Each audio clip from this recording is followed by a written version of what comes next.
Thanks for staying with us. Time now for African News with me, Georgia Calvin-Smith.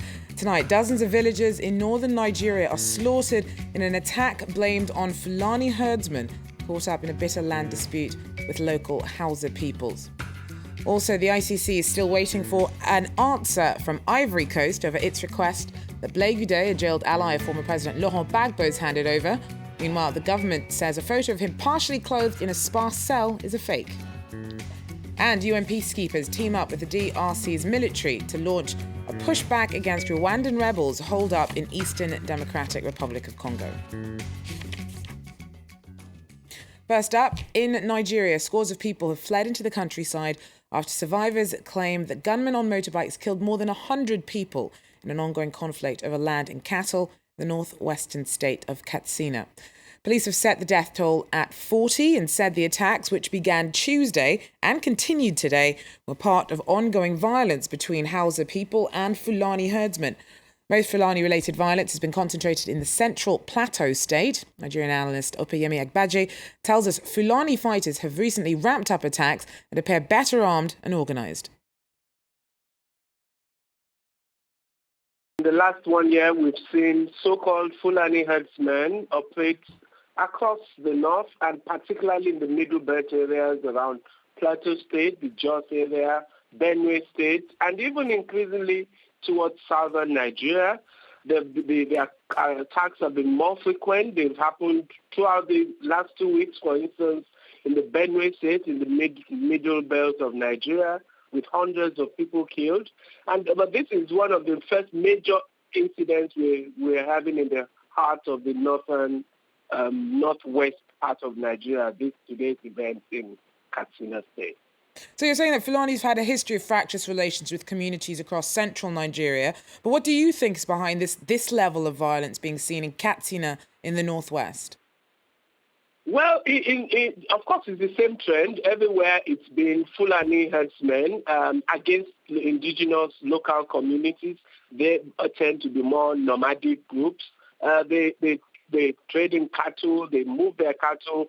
Sometimes they lead their cattle into farmland, destroying crops. The farmers try to resist, and then the Fulanis are usually better armed. The new trend that we see, which is worrying, is that the attacks, like I said, are happening almost on a wider geographical scale. They no longer seem so communal. There seems to be a national pattern.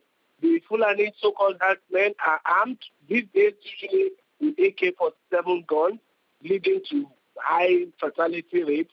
And there are reports that some of them may indeed be mercenaries from outside Nigeria. There seems to be a cross-border dimension to it. So yes, there's a history behind it, but there are clear trends that make this more worrying. It seems there's increased funding from some sources for these very well-organized Fulani militia.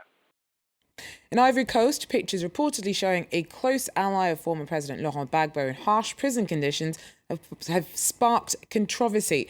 The government says the images of Charles Blé Goudé are fake. In one matter, though, the Goudé camp and Ivory Coast do agree. Neither want him sent to the International Criminal Court. This week, Ivorian newspapers published pictures reportedly of Charles Blé Goudé in prison. A man is seen sleeping on the floor, but the authorities say they are fake. And the government posted on internet some photos of Blé Goudé smiling in a comfortable cell. The lawyers of Laurent Gbagbo's former minister say he was probably moved to another cell following the publication of the first pictures. His lawyers also told us they don't want him sent to the International Criminal Court. The accusations against him concern events that all took place in Ivory Coast. The witnesses are all here, the judges here all followed those events, so it would be more appropriate if he's judged in Ivory Coast. ICC prosecutor Fatou Bensouda, who's already preparing a case against Laurent Gbagbo, told France 24 Ivory Coast has to transfer Blé Goudé to The Hague.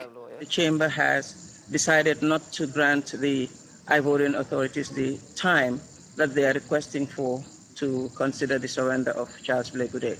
So we are following what we should by talking to them and encouraging them that they should take up this responsibility to surrender him. In Ivory Coast, President Alassane Ouattara is accused by his detractors of implementing a victor's justice after the post-election crisis 3 years ago. They say that only pro-Gbagbo supporters are prosecuted, despite the fact that forces loyal to Ouattara also took part in the conflict that left 3,000 people dead. Well, here in Paris, it's the eve of the verdict in the trial of Pascal Simbikangwa. French prosecutors are pushing for a life term for the Rwandan ex-spy chief being tried on genocide charges of the mass killings in his homeland in 1994. It's the first such case to be heard in France. Our Yves Irvine was in court for us today. Calling on the jury to disobey the court and ignore the political pressure piled upon them, Pascal Simbikangwa's defence lawyers summed up a trial they saw as leaving absolutely no room for the presumption of innocence of their client. They said it was a trial founded on evidence as fragile as a house of cards, indeed based entirely on witness statements, mere hearsay in their words, and indeed they called the integrity of a number of witnesses into question. We could see that a lot of their statements didn't hold up. You have to pick through them. For some, it was outrageously obvious. As far as Alain Gauthier is concerned, however, president of one of the civil parties who pressed charges, this was an expected line of defence. Frankly, it's normal that there are contradictions. If you question me 10 years from now about what I did today, there'll be a lot I forget. And if you question me again 3 years later, I'll probably remember different details. It's the first time ever France has put a suspect of the Rwandan genocide on trial, and this also is something his defence lawyers fear could work against him, as it could be used as an example to send a message from France to Rwanda that they want to renew ties. Now, Pascal Simbikangwa denies all charges against him. He insists he was not in a position of power at the time of the genocide and therefore could neither have planned nor orchestrated any of the violence. As far as the prosecution is concerned, however, they want the jury to judge him no longer just for complicity in genocide, but as a direct actor in the violence. They say the last 5 weeks of witness statements has proven beyond any reasonable doubt that he was indeed in a position of power and indeed an instigator of the violence. UN peacekeepers in Democratic Republic of Congo have again teamed up with government forces for a joint offensive, this time against Rwandan Hutu rebels. FDLR fighters spilled over into the east of the neighbouring country after the end of the Rwandan genocide and for over 2 decades have added to instability in the region.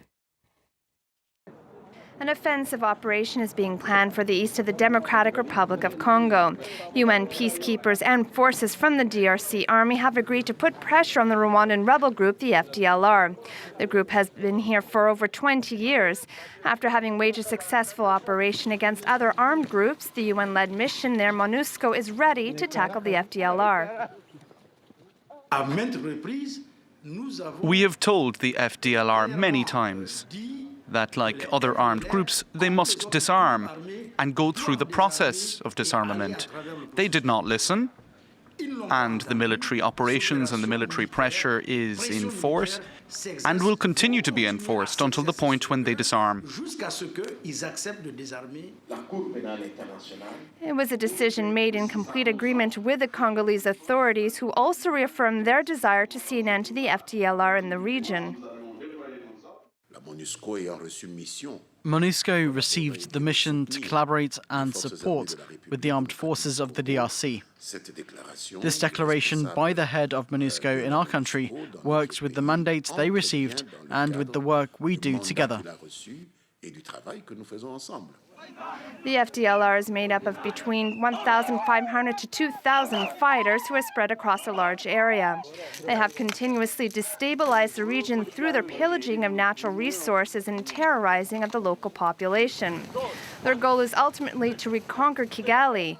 They fled Rwanda in 1994 following the victory of Paul Kagame's party, the FPR.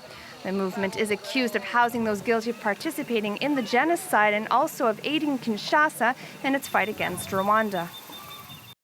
France 24 has spoken exclusively to Libya's missing former Prime Minister, who says that he is in Germany and plans to return to his homeland.